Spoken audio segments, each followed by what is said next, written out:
management.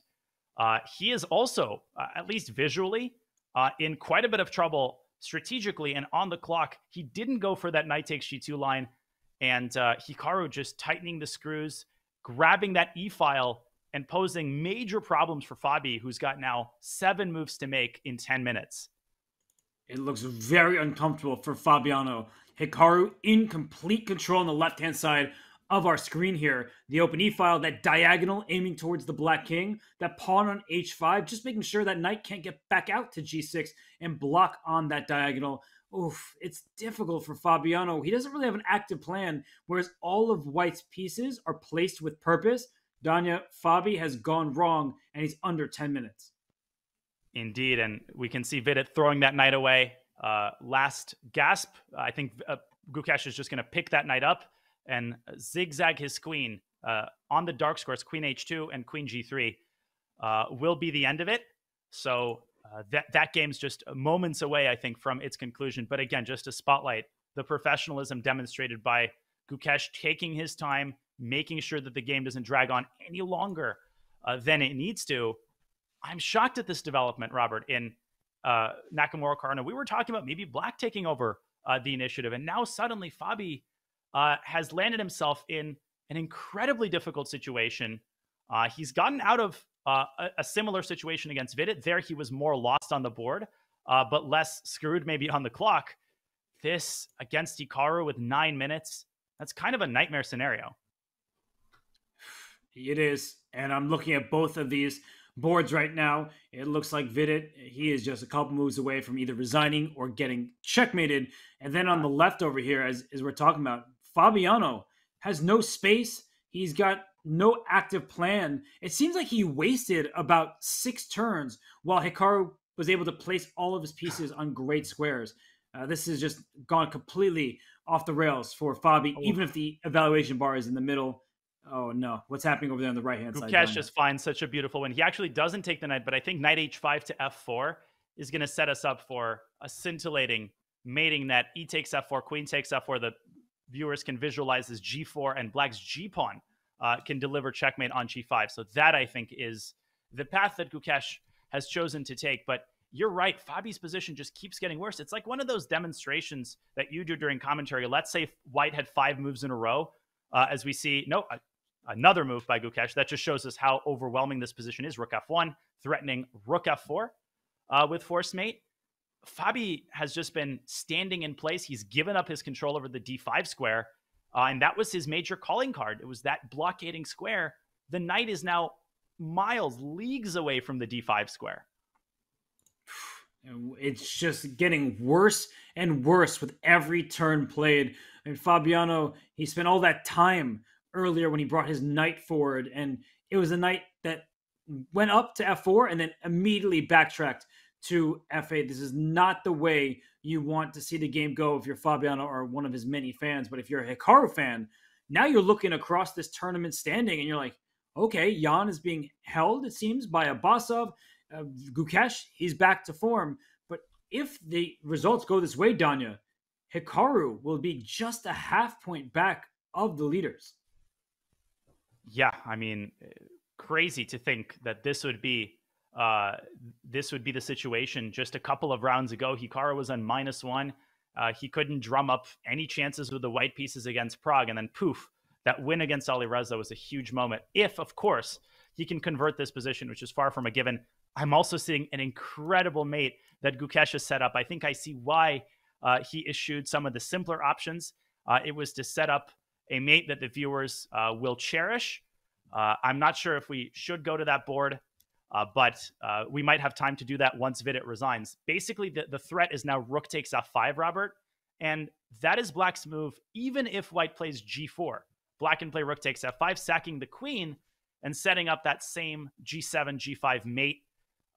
That's a gorgeous mating construction. I'm kind of distracted by trying to visualize it, but the real action might be happening on the left side of our screen momentarily.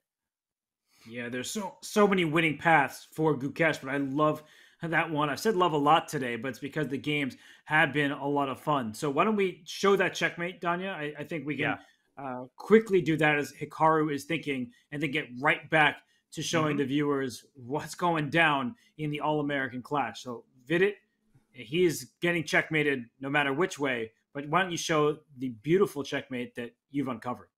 Indeed, and don't worry, folks, we won't miss a single second of the Hikaru action. But while he's thinking G4, looks like have things gone wrong here for black? No, rook takes F5, 3 different pieces on pre, but the most important line, takes G5 is just a oops, sorry about that. G5 is a gorgeous checkmate. Let me do this again. The king has no squares, and the supplementary line, if white plays E takes F5, then I think Queen G3, a little bit less glamorous, but still beautiful. Look at this retreating move. Shuttling the king to the H-file and queen takes pawn is another incredible and unconventional mating pattern. Vidit's coming to terms with this. He's got no moves. Rook takes F5 is essentially pre-movable in this situation. Hikaru has taken the rook in the meantime, so wow. Just wow. The cherry on top, Robert, the exclamation point, and we're moments away from resignation. There's nothing like getting to checkmate your opponent, especially giving up a queen in the process. So Vidit, unfortunately for him, this is bad news for his chances of playing for a world championship. But on the left-hand side of our screen, look at Hikaru go. He senses it, Danya. Even if the evaluation bar wasn't as high as it is now, you can tell by how Hikaru is playing. Fabi is on the defensive. The B7 pawn is directly in that queen's sight. The E7 square, it's like a transit square for the white knight, queen, or rook, maybe all of the above. And Fabi has 0 activity to speak of. Look at that back rank, Danya. Fabi's pieces stuck back there.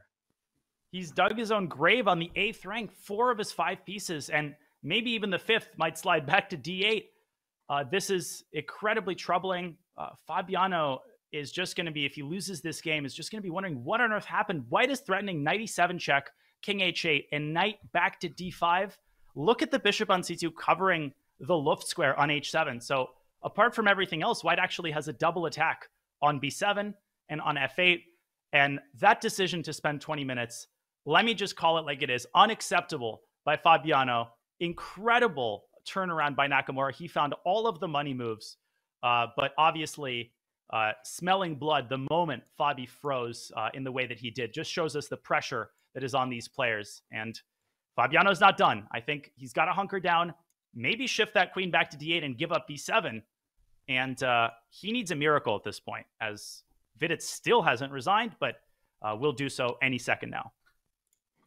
Look at Fabi right now. He can see him desperately trying to find a plan. And Vidit has moved. He played G4. So we should see this checkmate. Rook takes knight, as you showed, for Gukesh on the right-hand side of the board, will lead to checkmate. The queen will be sacrificed for the greater good. The white king is ensnared. And you see on Vidit's face, I mean, will he allow the checkmate? That's the only question I have left. But with this defeat, Danya, Vidit might be looking at his tournament standing and saying, oh, I'm falling a little bit too far behind for my chances to feel like they exist. And very gracious, by the way. People who are new to chess might misinterpret this as stubbornness by Vidit, but it's so gracious to allow Gukesh to demonstrate the queen sacrifice. It's a very gentlemanly move. He actually will take the rook. We'll have queen G3 and knight H7. This is not, blind stubbornness, unwillingness to accept the result. It's a classy move. Just letting Gukesh demonstrate it for the fans. Knight H7 on the board. And, but Danya, shakes hands. Yeah. Handshake in this one. We expected that from Gukesh. Let's go to the other game. Yeah, your screen is. Yes, he has. There's a resignation here too. So Hikaru Nakamura joins Gukesh in the winner's circle for this round. Fabiano, he just let his clock tick too low. But credit to Hikaru. The 4th time in a row when he's had the white piece against Fabiano, he's taken the world number 2 down. And Hikaru, he leapfrogs Fabi in the tournament standings. Hikaru, after that second round defeat with the